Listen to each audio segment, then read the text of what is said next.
Hello and welcome to the NBA Outlet presented by OTGBasketball.com. I'm your host, Nick Fay. With me, as always, Kory Waldron, and special guest today, editor at the Bird Writes and co-host of the Bird Calls, Ali Kossel. What's up? Hey, guys. How you doing? Just got done with a media day. As everybody knows who's ever attended one of these things, it's long. But you know what? Optimism is high, so you kind of just feed off that energy. I'm feeling the energy from New York. Well, now we're asking questions all day. Now it's our turn to ask you a ton of questions about the Pelicans. So before we get started, as always, a quick reminder, you can check out the podcast on iTunes, Blog Talk Radio, OTGBasketball.com, Google Play, and Dash Radio. And before we look forward to next year, we're going to look back at last year. Pelicans 48-34, second round loss to the Golden State Warriors in 5 games. Obviously, the big news in January, February, DeMarcus Cousins went down. They made the Mirotic trade. Anthony Davis was a monster. But Ali, what were your thoughts on last year with the Pelicans? No, it was 2 different seasons. You've got to divide the team, right, with what you just mentioned. And that's DeMarcus Cousins' injury, because they became a completely different team in both the style and in basically who emerged as leaders, who became the key really focal points. So you kind of just got to go past and move beyond the DeMarcus Cousins era, because it's over. He went to the Golden State Warriors. And there was really no chance on re-signing him, guys. Once he got hurt, and the Pelicans had such a limited amount of funds to spend this offseason, even though they did try and re-sign him, regardless of whatever anybody says, they did try and re-sign him, but they went a different direction once he felt like the offer wasn't enough. And you know what? I think it's a good thing for the team, because as we all saw, they ran off 10 straight wins, then 9 straight wins that included, that 4-game sweep of the Trailblazers in the playoffs. So they stumbled upon an identity, which is to run faster, which is to be able to be more versatile on defense, and to basically rely on their athleticism of Anthony Davis and Jrue Holiday, and just kind of, have everybody feed off of that. So they've stumbled on something, and they've continued to do that with all their off-season moves, which I'm sure we'll discuss. Yeah, I mean, like you said, the tale of 2 seasons last year. Actually, I really liked this team when they had Cousins healthy. The Davis and Cousins pairing, I was always just really intrigued by. I thought having those 2 talented big men was kind of like the formula to maybe defeat the Warriors because of the rebounding differential. And then obviously Cousins got hurt, and that all developed and went a different way. But like you mentioned, I mean, this team down the stretch, obviously they got hot, they found identity. And I mean, Jrue Holiday, who kind of looked out of sorts at times when Cousins and Davis were out there on the floor, he really emerged as, a true 2-way defender. And obviously in the playoffs, him and Davis were just a combination that tore apart the Blazers. Yeah, Jrue Holiday's best role is actually not being a third wheel, because it's real, or at least, in the last 2 years, he's had a really difficult time of finding and picking his spots. That's where you're right. He'd have a decent game, and then he would just disappear for the next 2 or 3 games. And last season started off very much in the same manner. And they really needed him, too, because if you may remember, Rajon Rondo, he was out about 4 to 6 weeks at the start of the year because of an oblique injury. So a lot of responsibilities fell on Jrue, and he was real slow out of the gates. And that's why the Pelicans kind of got off to that, kind of a mixed start. And they basically rode that to an 18-18 start up until the new year. And it wasn't until around that time when they finally figured things out with Boogie. Once they got going, everything fell apart. But yeah, Jrue Holiday is definitely a key, but I feel like he's in the prime, or in a good spot now to keep it going. Both in terms of his confidence being high. I talked to his trainer at length, who I know really well, Mike G, and he basically said, I've never seen Jrue Holiday like this in terms of his confidence, in terms of his just thought processes on the season during an off season. So entering it, we don't know, but this is uncharted territory, and that just bodes really well. Everybody saw what this guy did in the playoffs. He, to the tune of 28 points a game, bunch of assists, bunch of rebounds against the Blazers, and he still played really well against the Warriors, where usually everybody struggles. So the hope is, and everybody thinks, that Drew's going to be able to carry it over. Talking about Jrue and talking about that Blazers series, were you surprised when they swept them? Obviously, a lot of talk around that time was everyone was picking the Blazers to win, 6 or 7 games, and the Pelicans had a chance, but nobody really expected a sweep. What were your thoughts on that? Nick, if you go back and look on the website, I was the only one to pick them to win in 5 games, and I said a sweep wasn't out of the question. And I wasn't being a biased fan. I wasn't delirious, but I went back and I looked through a lot of things. I looked at how well the Pelicans were playing, how well this unit with Nikola Mirotic was playing, and then you looked at how poorly the Trailblazers were playing leading up to the playoffs, I couldn't understand why all 22 ESPN people picked Portland. Not one person put New Orleans when there was enough facts, enough data to where at least it was going to be a competitive series. And like I said, I wrote and I talked on every airwave that, brought me on, whether radio stations or podcasts, that I thought the Pelicans were going to make mincemeat out of the Portland Trailblazers. So I'm tooting my horn, guys. I saw it coming. Hey, big props on that, especially with a lot of people, like you said, picking the Blazers. I think Preston did pick the Pelicans, and I was like, he almost convinced me on that podcast because him and I did a preview of that, and I was like, oh, I went with the Blazers. But honestly, looking in hindsight, it's like, oh, why? But Kory, what were your thoughts on that? I mean, I know I picked the Blazers in 6, I believe. So obviously I was off too. The even though the Blazers were the 3 seed, they just looked undermatched. Lillard didn't play very well, and obviously the Pelicans' defense on him was just extraordinary. They took him out of the game basically, and that team is just so heavily driven by McCollum and Lillard. And if you take one of those two guys out, they're going to struggle offensively. And obviously, Davis, Drew Holiday, I mean, they both just played at another level, and they really just wiped the floor. I guess I didn't look at the data enough, probably, but I was still shocked, and obviously the one dunk that Davis had on Nurkic and then Drew Holiday pointing at him afterwards. I mean, that image just is imprinted in my mind. Talking about a lot of shirts now, by the way. It's always good. You want to get some T-shirts, get those out there. But what was the biggest highlight of last season? Oh, it was definitely that run to end the season. The way they went 20-8 to grab a pretty good seed in the playoffs when it looked like they were on the outside looking in. And then, of course, steamrolling the Trailblazers. Now, one thing you've got to mention is that, yes, they were the number 3 seed, but you know what, guys? Between 3 and 8, only 2 games separated all the teams. And you can even go one more, the Denver Nuggets, who just missed out, being just another game out of that. So it was such a tightly knit race all the way through the season. That's why I just gave no credence whatsoever to the seedings, when a lot of people unfortunately did. So you got to look at the data at times like that. Yeah, that's very true. Kory, highlight for you, though. I mean, probably just Anthony Davis in general. I think from start to finish, even when Cousins was there and he kind of took a backseat role offensively to Cousins, it was just so evident on a nightly basis that how good Anthony Davis was. That he was still the best player on the team, even though Cousins was getting all the numbers. And then obviously when Cousins went down, Davis again became, the forefront. And I just think he's got to be in the race this upcoming year for MVP. And I just think last year was him kind of breaking out. And he stayed relatively healthy too, which was something that in the last couple of years he'd been getting banged up. And last year he stayed pretty healthy. Yeah. Well, I just got to say, Kory, that's a great observation, because coming in the season, nobody really talked about it, but we all thought that DeMarcus Cousins' shadow just loomed large because of his personality, right? So we thought AD would wind up taking a back seat, and sure enough, he did. It wasn't until his injury that, AD became MVP AD. So, yeah, good observation for the people who quite didn't understand how it worked last season. Thank you. Definitely get that feel. And for me, the Blazer thing and the Blazer sweep is obviously a huge highlight, but I think that doesn't happen without the Mirotic trade. I think that was a big highlight to make that move. And some people questioned at the time, obviously Mirotic had like that really hot stretch with the Bulls and was like, will he keep this up? Why do you think Mirotic fits so well with the Pelicans and kind of allowed them to play a certain way? Well, of course, number one is undoubtedly his perimeter shooting. And that's something that that Pelicans team, outside of Darius Miller and E'Twaun Moore, really struggled with. And that's to keep the floor spaced enough for both Drew Holiday and Anthony Davis. And, of course, they had other guys who preferred to take everything to the rim, like Rajon Rondo.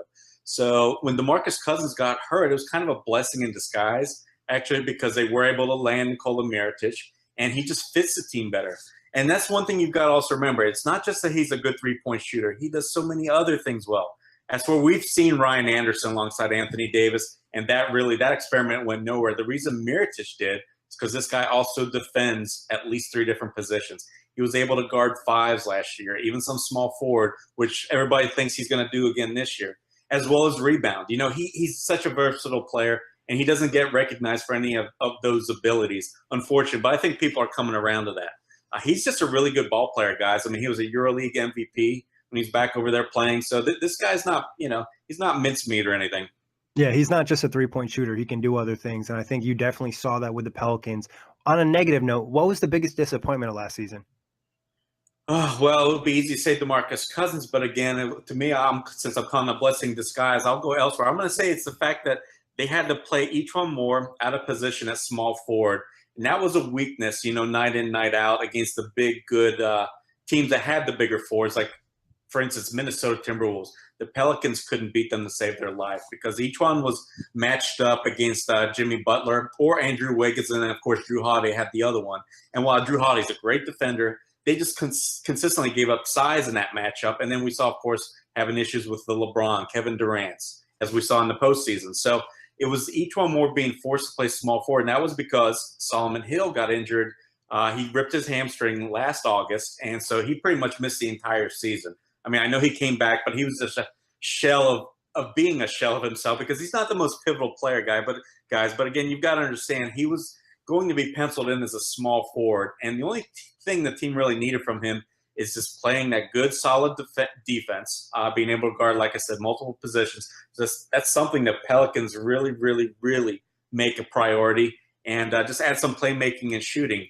So not having that, they luckily were able to get away with each one more, but that was the biggest disappointment. They had a big gaping hole at small forward, and a lot of good teams took advantage of that. Yeah, my disappointment were the two injuries that stuck out to me, which obviously was the Cousins injury and then the Solomon Hill injury. Obviously, Hill only played 12 games last year. He's making, I think, 12 or 13 million a year, which he got. Obviously, when the cap went up a couple years ago, he was a beneficiary of that. And like you mentioned, him being gone made each one more have to play out of position. And Solomon Hill, before he got hurt, was kind of showing some promise. He was starting to develop a three-point shot that last year with the Pacers. And obviously, he was a solid wing defender. I'm actually looking forward to seeing him healthy and out there this year. But those two guys, and then maybe Ian Clark, I kind of felt like he underwhelmed last year. Obviously, he only shot 31% from three, and I felt they could have really used him from beyond the arc if he was more efficient like he was with the Warriors. Yeah, that's a great point, Kory. And he was a guy, I feel like they signed him, and some people were kind of excited about it, and it didn't really work out. But like you guys said, the injuries are always disappointing. But moving on, looking at this year's rankings, OTG Power Rankings created by our writers, the Pelicans are coming in at number 8. Now, is this too high, too low? Is it a fair ranking? What are your thoughts? Well, I mean, I've got to be honest. I think it's too low. And again, it's not the bias, being a hometown New Orleans fan and all that, but you've got to look at what that roster that finished the season, what they were able to do on the basketball court, and that is to be able to run other teams off the court. They were by far the fastest team over that last third of the season. They have a great amount of shooting, incredible defense, especially when the games got close. They played really top 5 lockdown defense. And so this season you're replacing Rajon Rondo, who honestly, guys, wasn't playable for a lot of times during the first half of the season. He didn't become that playoff Rondo until about the time Boogie went down, when, of course, his role grew. But before that, he was honestly a liability out there because defensively, teams were taking advantage of him. Offensively, people were daring him to shoot the three. For instance, I remember in a game against the Mavericks that we lost to right before New Year's, Rick Carlisle just dared Rajon Rondo to shoot the ball, as to where he'd have whoever was guarding him play at least 8 to 10 feet away from him. And that basically took the Pelicans right out of their game. So anyways, getting back to the topic, a lot of these guys that they brought in this offseason are basically just either copies of what they already had or just adding to what was made successful last year. So, again, picking them 8th when I saw them rip apart a Portland Trailblazer team, and honestly, they should have probably taken 2 games off the Warriors.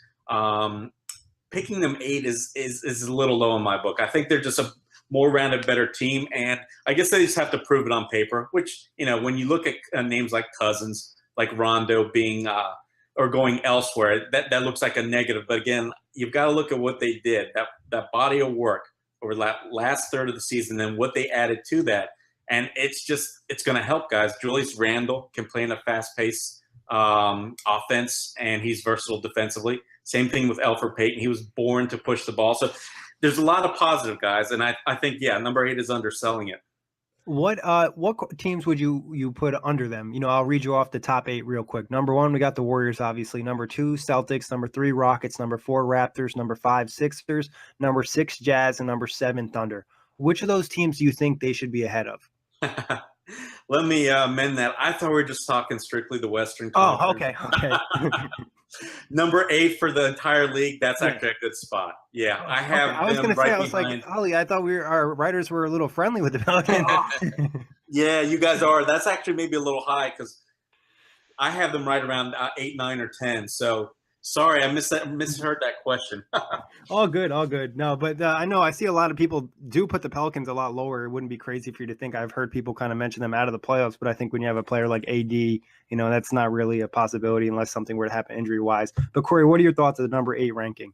I think it's pretty fair. Obviously, with how the teams are, just put them 5th in the West, and I think that's probably where they're going to hover around, somewhere in the middle of the West.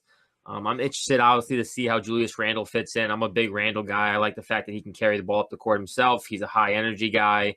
Interested with some of the other pieces they got, like Elfrid Payton. I'm not overly high on him, but he cut his hair, so that shouldn't affect his jump shot anymore, right? But I think it's relatively fair, and I don't know how much better the Thunder and Jazz are if this Pelicans team is healthy and Davis and Drew Holiday are playing at the level they played in the playoffs last year. I mean, this team could actually be a few spots higher, but I think 8 is pretty fair right now. Yeah, and kind of like what Ali mentioned earlier in the show, I could see the West being similar to last year where only a couple games are separating, slots 4 through 8 or something along those lines, just because there's so many good teams in the West and somebody's going to have to miss out. But moving on to this year's additions, we'll talk Julius Randle. 2 years, $18 million, second year player option. Obviously he's coming off a huge year with the Lakers, a physical presence. There is some improvement needed on defense, but what were your thoughts on getting Randle on that 2-year, $18 million deal? It's the biggest steal of the offseason. When you look at what he accomplished, his trajectory, every year he's gotten better. And last year, if you look at his per 36 numbers, he averaged about 21 points a game, 10 rebounds a game, 3 assists a game. Only 11 different players have been able to average that in the last 20 years. So that, to me, screams star. I know he's got his shortcomings. He can't shoot the ball. He's kind of turnover prone. And, of course, defensively, he can take some plays off or even games off. But the talent is undeniably there, guys. And the Pelicans, to be able to sign him for the full MLE, I think it's the biggest steal in the league. And he's going to prove it this season, simply because the Pelicans are going to give him a chance to shine. And today in media day, he actually said, I picked the Pelicans because I know that I'm going to fit there. They're going to utilize my skill set. And they're right, because everybody talked about Alvin Gentry, for instance, said, we're looking for him to grab a rebound, just push the ball. That's what they're going to be trying to do, where everybody thought they played fast last year. The whole goal, the mission statement this season is to play even faster. And you know what? They're going to be able to, because Randle can do certain things that a lot of guys in the past that play next to the AD can't. Same thing with Elfrid Payton. Rajon Rondo's a little bit older. He's got a lot of miles. I know that during a lot of in post-game conferences, I saw him icing down his ankles, knees. He had a lot of tendonitis. So, again, all that wear and tear, the minutes added up. And now you replace both he and Boogie with 2 super young guys who are just made to run. I'm telling you guys, it's going to be special. Again, getting back to Randle, I think he's going to be in the running for most improved player of the year. I think he's honestly going to have that good of a season. I could definitely see him being in the running and finishing top third, if not winning it. As you mentioned, I mean, all of his stats got better. His win shares went up. PER is kind of a stat that no one cares about now, but that went up. Everything went up. He got better, obviously, between the leg injury the first year. He's kind of a year behind, but he's only going to be 24. I'm same with you. I love the fit with him next to Anthony Davis. And this is the kind of guy you need to kind of push the tempo up. I think it's just a fantastic signing, especially for, $8.5 million a year. It's an absolute steal. And I expect him to get a lot of money. I expected him to have, near the max by some team. And obviously he fell to the Pelicans, and I think this is a really good fit for him. Yeah, I believe we picked Julius Randle as one of our best fits, best new free agent signings on one of the shows early in August. But like you guys said, one thing I think impressed me about Randle too is last year with the Lakers, they had like negative vibes towards him where, they were like, oh, we're going to put him on the bench. We're not going to start him. We want to trade him. We're not going to keep him and all this stuff. And he was able to show some like mental toughness and able to have a really good season where you see other players in that situation where it kind of hurts their game on the floor. I thought that was impressive from Randle. But talking Elfrid Payton, 1 year, $3 million, there may be some potential there. There still needs to be some work. Obviously, we've only seen him in Orlando and Phoenix, and both not great teams. What are your thoughts on bringing in Elfrid Payton? I think it was a good move. The plan was, I don't know if you guys heard this, but it was to sign him to be a backup, to spend 1 year under Rajon Rondo and kind of see, can he develop into, a perennial starter in this league. But of course, those hopes were dashed when Rondo's last second kind of split on the Pelicans. But it worked out, for the best, like I've said. And they were able to get Randall instead. But as far as Elfrid Payton, I still think he's got the ability to be a starter in this league. But in looking at the footage, he's going to have to just correct a lot of mistakes. He was so unplayable at times, guys, especially last year, both in Orlando and Phoenix, as to where defensively, it's just this guy's not even trying. He wasn't trying to get around screens. He couldn't stay with his man. And the on-off numbers didn't lie. He was really one of the worst players on a really bad team for too long of stretches. And, of course, that's on top of his ability not able to shoot the ball and what other question marks he brings. So there's reason why the Pelicans got him for $3 million. But, again, from what I've been hearing, he's now going to be in a winning environment, so you can't really undersell that. When you come in this league as a young kid making millions of dollars and suddenly those losses start piling up, you can tune out rather easily. So that's what I'm kind of hearing behind the scenes is what happened to him. Because the Pelicans think that, honestly, get this, guys, the biggest thing I heard today, or one of them anyways, was that Anthony Davis and a few others think that both Jrue Holiday and Elfrid Payton are going to form to be the best defensive backcourt in the league. Now, we know Jrue Holiday can do it, but, wow, to mention Elfrid Payton and say that in combination with Holiday they're going to be the best, that's really taking a step forward. So that's how high they are, and that's what he's basically shown them behind the scenes. So we've got to see it, We haven't seen – none of us have been privy to these private workouts, but the hope is there. And you know what? If it doesn't work out, they've brought in Jarrett Jack. So they've covered their bases just in case it doesn't work out. Yeah, I mean, Elfrid Payton, the first couple of years in Orlando actually played defense. And then, I think when you're in the losing environment, just the effort dips, obviously, as you kind of mentioned. Being around a team that's just not winning, I don't know how much effort you really want to exert on that side of the court. And, of course, obviously the jump shot's an issue. But the one thing I really like about Elfrid Payton offensively is the fact that he can do a little bit of everything. Obviously he can get to the rim a little bit. He can rebound. He can pass. Not to the same degree as Rondo, but, he's had several triple-doubles over the last couple of years. He can do a little bit of everything. And, being around a guy like Davis and Holiday, being in a winning environment, it should elevate his game to another level. And actually, I know obviously I didn't hear that soundbite till just now, but I think that's really good that everyone around the Pelicans thinks that Payton and Holiday can be this defensive duo in the backcourt. I think that can only mean that he's doing, the little things and working hard in the offseason. Yeah, we know the potential is there. It's just about putting together, and I think this is a great opportunity for him on the Pelicans, and we'll see what comes of it. Now, new haircut, new him, right? Yeah, new hair, new him. Mention some of the other, smaller signings: Trevion Blewett, Jahlil Okafor, Jarrett Jack. What are your thoughts on these guys, or anybody else you want to mention too? Well, Ian Clark got re-signed, and I think that's a good thing. I know we talked, or one of you guys mentioned earlier that he struggled to a really subpar three-point shooting percentage. But you know what? He got to just the worst start ever last season, where the first few months he was pretty much unplayable. He was that bad. But you know what? He came around, and today in Media Day, he told us that it took him some time to get acclimated, to find where his role was. As Story said, with the Warriors, it was real easy. I came in either during garbage time or I knew what my role was. And it was to shoot the ball whenever I was open. He was asked to do a lot more last season. And according to him, and you know what, kind of the stats back it up as to where he didn't finally become effective till once he figured out that role. So the hope is he's going to be back, but he's familiar now with what's expected and that he's going to be a much improved player, a much more positive player, I should say, on the Pelicans' behalf. But I think it's more important to actually talk about Jahlil Okafor, who, guys, I've never seen such a bigger body transformation.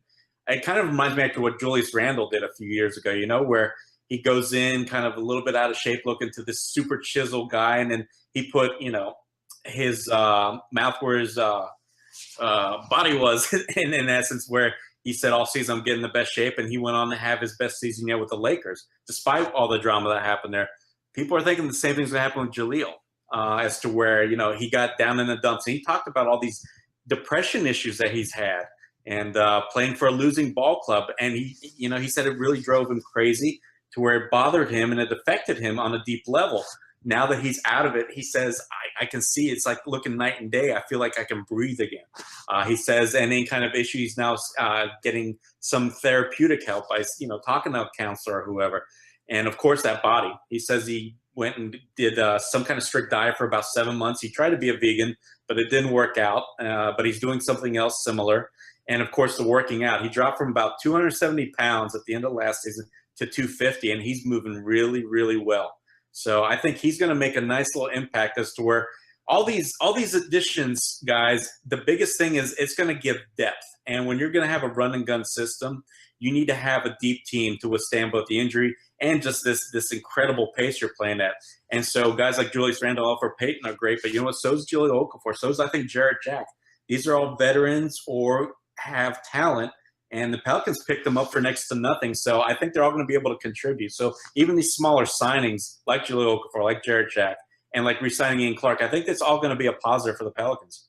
Yeah, the Okafor signing is interesting. Obviously, him and Anthony Davis have hung out several times too this offseason, so you like to see that. They're kind of like buddy-buddy. I mean, I got to see it to believe it. I know that I got to watch a little bit of him in Brooklyn. I know Nick did as well, and he just underperformed again. And then looking at the other guys, Ian Clark bringing him back, I think was good as well. Yeah, I want to just see if Okafor's body can translate. Obviously, when you're getting that, everyone's in great shape, it feels like. But if he was in a slump, mentally and all of that, and he's out of that now, I mean, that does have an effect on your game if you don't believe in yourself and everything else. So I really do hope that's the case, and he comes in, and has a monster year.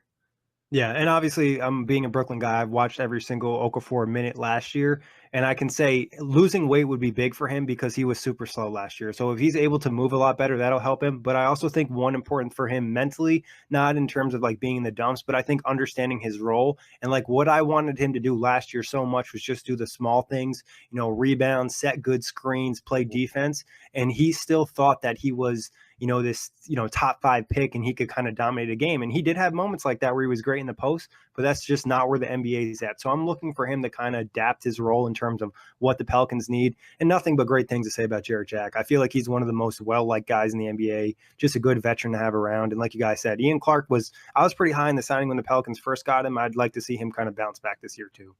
But talking departures, we got DeMarcus Cousins, Rajon Rondo, DeAndre Liggins, Jordan Crawford, Emeka Okafor. Out of these guys, do you wish they had kept anybody, or they're really going to hurt losing them? Obviously, Boogie's a big loss, but they filled in other guys and they kind of played better without him last year. What were your thoughts on the departures, Ali? Yeah, with Boogie, it all comes down to that injury. And guys, he wasn't going to be able to get back to being 100%. And this is even just for a moment thinking that he can become the guy that was we all got to love pre-injury. Kevin Pelton, a lot of guys have written articles extensively on the difficulty in bouncing back from an Achilles tear. And you got DeMarcus Cousins is a really big guy. He's not necessarily old, but he's not necessarily a young guy either. So you've got to weigh that in. There's a lot of similarities to what happened to Elton Brand. So expectations are he's honestly not going to be that same guy. He's going to be maybe 80, 90% of that guy.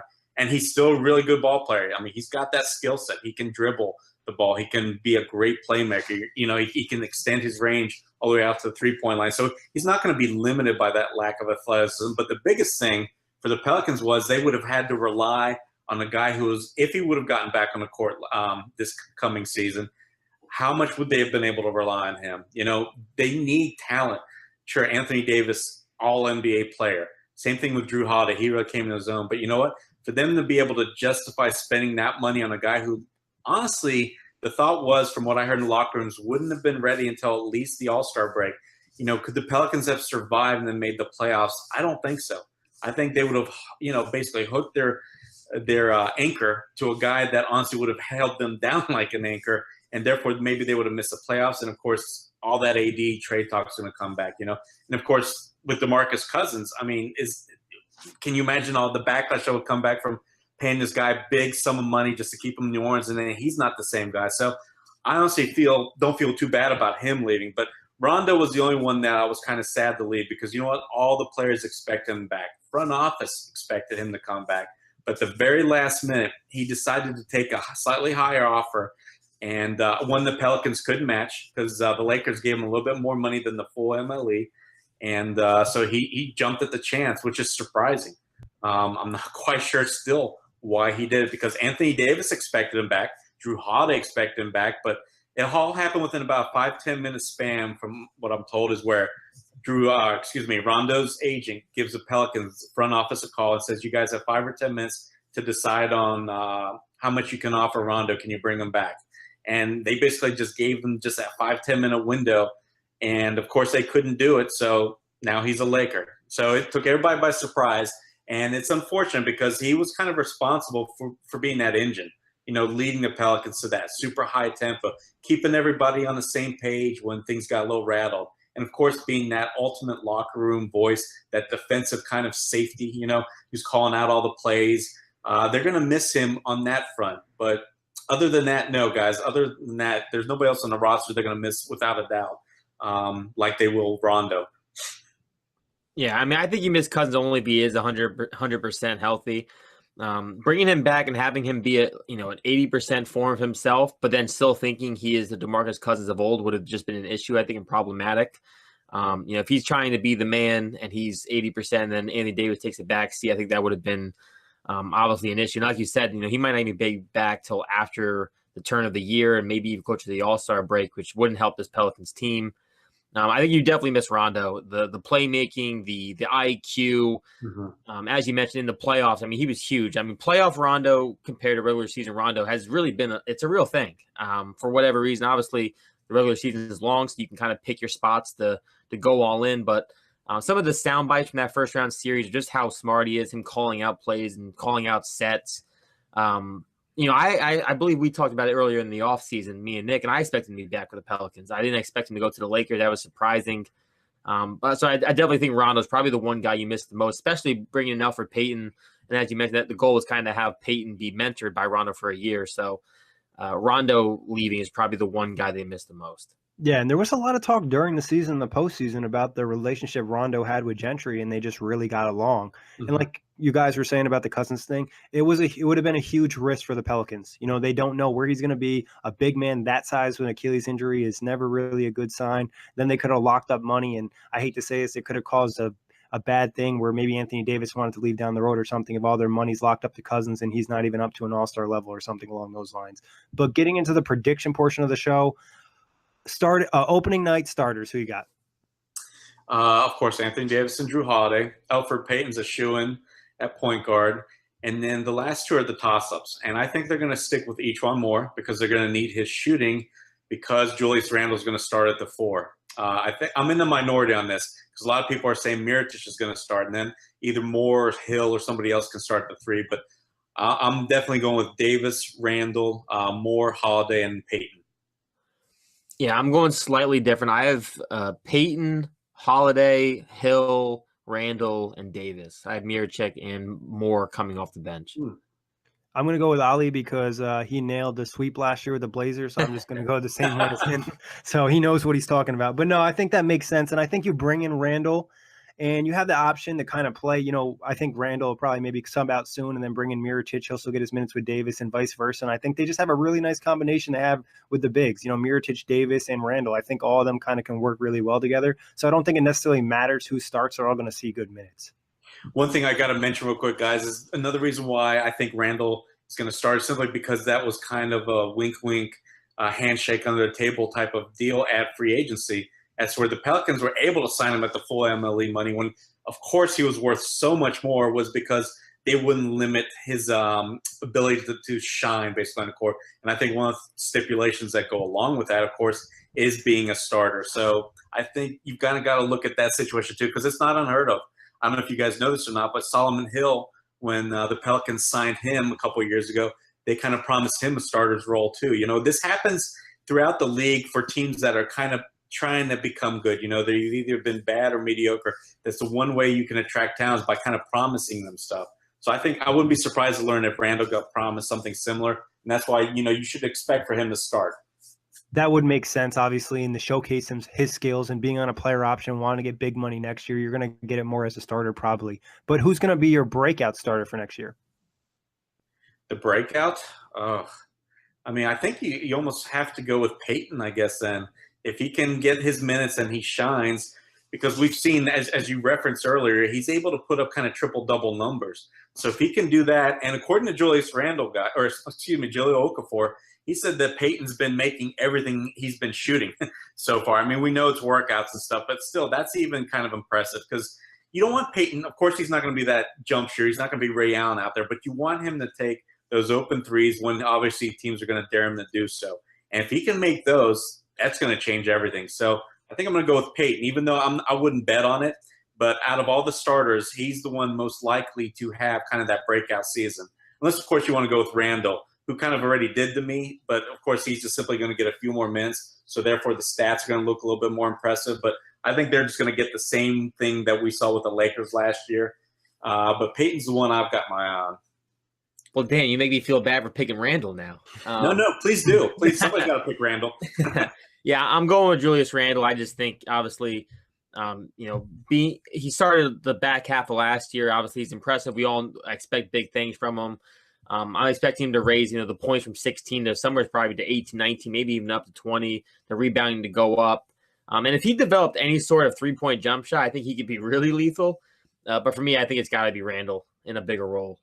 Yeah, I like Randall. I think Peyton, there's a chance it's kind of like a 50-50 type thing. I'm not 100% sold on him, but I could see the possibility, pick and roll with Anthony Davis. But I'm going to go with AD, and it's like, breakout. But I think AD has another step in his game he can take, and the leadership is going to pick up. And I think this year people are really going to start to refer to him as that top 3 player, and he'll be in that MVP conversation from opening night into the rest of the season and have a really good chance to win it if the Pelicans win enough games. But breakout bench player. I want to pick Frank Jackson so badly, guys, because this guy's been doing nothing but impressing everybody that's seen him work out. Wait, this leads me to I have a question. We're probably going to answer this. What can we expect from Frank Jackson? I was actually wondering that heading into this podcast. I wanted to ask you about Frank. Well, the thing is, everybody's super high on him, and his athleticism at the combine a couple of years ago tested off the charts. Guess what? He's blown away all those numbers already. He told us that personally, and then, of course, talking Mike G again, that's a Pelicans performance coach who's been Drew Holiday's personal trainer for 8 years. When talking to him, he told me about what Frank Jackson's been able to do, and he says he's literally like Bo Jackson is. He's a superhuman freak who can do move any which way as fast as he wants, jump as high as he wants. And then when you combine that with a guy that's got a pretty good game as to where he's got that dribble drive game, finishing ability, able to shoot the deep ball. I mean, you're looking at a guy who can literally come out of nowhere and suddenly be a very important, maybe in a 20-minute role, score 10 points, kind of be a spark plug off the bench. So, again, I would love to pick him, but my guess is they're going to bring him along slowly. He missed all of last year due to those foot problems. He's had 3 foot surgeries, guys, on the same foot, and then he twisted his ankle in the summer league, so we only got to see 13 minutes of him there. Luckily, it was his other foot, but, again, he even told us himself that it was kind of a scare to him. He's just a little bit scared of his body at times because, he has suffered through all these injuries. So I wouldn't be surprised if Pelicans bring him along slowly. So therefore, you almost kind of got to go with Nikola Mirotic. If he's not starting, you've got to go with the best player sitting on that bench, and that's Mirotic. But again, I wouldn't be surprised by the end of the season. Frank Jackson's a really key contributor for him. Sweet. Mirotic is also my pick as well. I think he's got the most offensive punch off the bench. I mean, I expect him to play a lot alongside the starters, but I think he's got to be the lock coming off the bench. Yeah, I like Mirotic as well, like I said, and just the fit he could have with Davis and Randall. Ali, do you think there's any chance Mirotic could maybe compete for like a 6 Man of the Year award type of thing if he's having a really good season off the bench? Absolutely. Just as confident as I am in Randall winning possibly that most improved. If Mirotic does start the season on the bench, he's definitely going to be in the running for that because, as you guys have just been alluding to, he's going to see at least 30 minutes a game. And the plan is they're going to try playing those 3 bigs a lot of minutes together in preseason. And honestly, I think they'll be able to handle it. That's where Mirotic is going to play small forward, Randall at the 4, and Davis at the 5. The best thing that everybody mentioned today is in order to be able to play big, you've got to be able to remain versatile on defense. You got to be able to guard the smaller guys that are darting around or what have you. And you know what? Those 3 guys can do it. They can legitimately guard at least 3 guys. And, I've seen AD guard point guards. So with that kind of amazing ability, I think they're going to see a lot of time, not only in court, but even a lot of time together. And therefore, Mirotic is going to get a lot of minutes, at least 30. So he's going to have that opportunity by coming off the bench to be that 6th man because he's going to put some really good stats, guys. he's going to come in asked to score. And so I'm foreseeing about 17 points a game or so out of him. And then, of course, good rebounding numbers and a few other things as well. Do you think the Mirotic, Randall, and Davis combination is going to work, or it's only going to work against specific teams? I want to say it's going to work against most teams simply because I saw Mirotic do a decent job on Durant, who's one of the hardest guys to cover.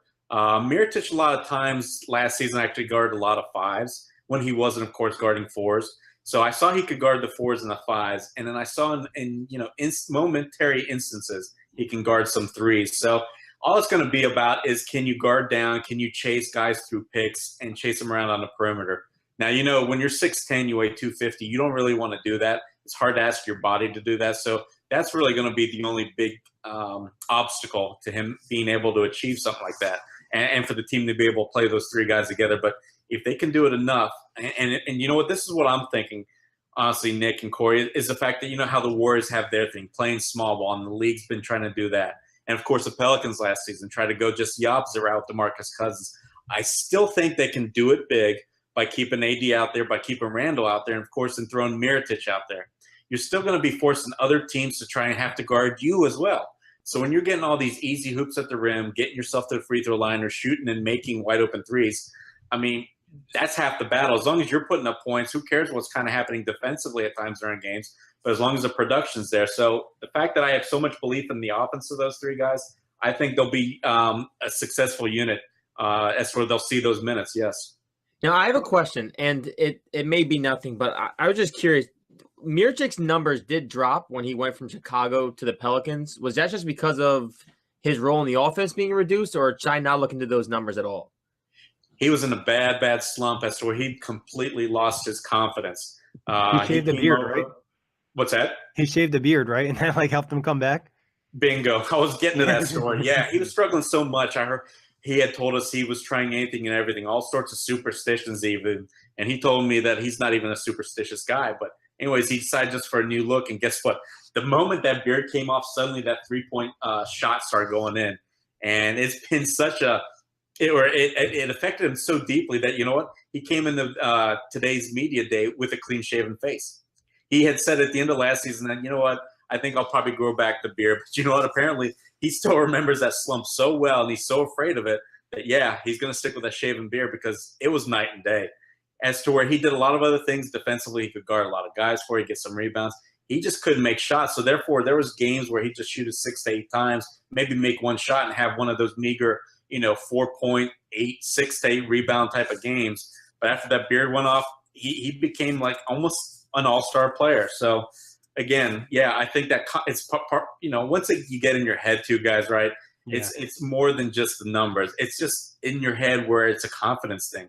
And so if he thinks it may help, guess what? I'm a believer. Go ahead and keep that shaved off because you know what? As soon as you break your first 3 shots, I don't want you thinking, oh, here we go again. Let's think, okay, I've got a shaven beard. It's not happening again. Yeah, right, okay. They're hoping the same thing happens with Alfred Payton shaving his head, and maybe he'll get a jumper all of a sudden. But best case scenario for the Pelicans next year in terms of the whole season? Best case scenario would be probably getting a 3 or a 4 seed out west. You just don't see them, of course, no team surpassing the Warriors. And you've got to think that Houston still has enough guns left despite losing, which I think is going to be huge, a couple of good defenders that they can rely on, and just replacing them with Melo. And then Utah. I think Utah is going to be really, really tough. So outside of those 3, I think the best case scenario would be right around, like I said, if one of those 2 teams slip or they get that 4 seed. And, of course, second round in the playoffs with hopes of advancing one more round this year. How many wins you thinking, best case-wise? Best case-wise, I'm thinking about 53. What do you got, Kory? My best case scenario is 52 wins, and then being a home court team in the West, and probably a second round exit. Yeah, pretty similar to Kory. I got 52 wins, probably a 4 seed, maybe a 3 seed if someone were to get hurt, but second round exit most likely. On a negative note, worst case scenario. Missing the playoffs. All you got to do is either lose Drew Holiday or Anthony Davis for more than half the season. I think honestly they might be toast. But again, in years past, that would have been a definite. As for this season, you kind of get that feeling they've got that depth. They've got Mirotic, they've got Randall, They've got a lot of 3-point shooters around those guys. They've got enough pieces as to where you think they can at least tread a lot more water this year. But again, if we're just talking worst case, though, let's go ahead and just say it. I mean, missed playoffs for sure. Yeah, last year Denver missed the playoffs with 46 wins. So my worst case scenario would be, the Pelicans being 10 games over 500, 46 wins, and then missing out, as a 9 seed or a 10 seed, which obviously would be devastating. Yeah, mine's a little bit darker. Obviously, like Ali said, if Drew Holiday or Anthony Davis were to go down, maybe like 42 wins or something, just because they're sort of dependent on those guys. I think the depth will help, but the West is just tough night in and night out. But actual prediction for the season. Yeah, real quick, I want to say I agree with that. About 41, 42 wins would be the worst case scenario where they don't even hit 500. But actual prediction, I'm going to put them right around 49, 50 wins. I think, contrary to what a lot of others think, I think this is a slightly better team than last year. And again, I'm just going by how they finished the season, because that's what counts. That's who's still remaining on a roster outside of Rondo.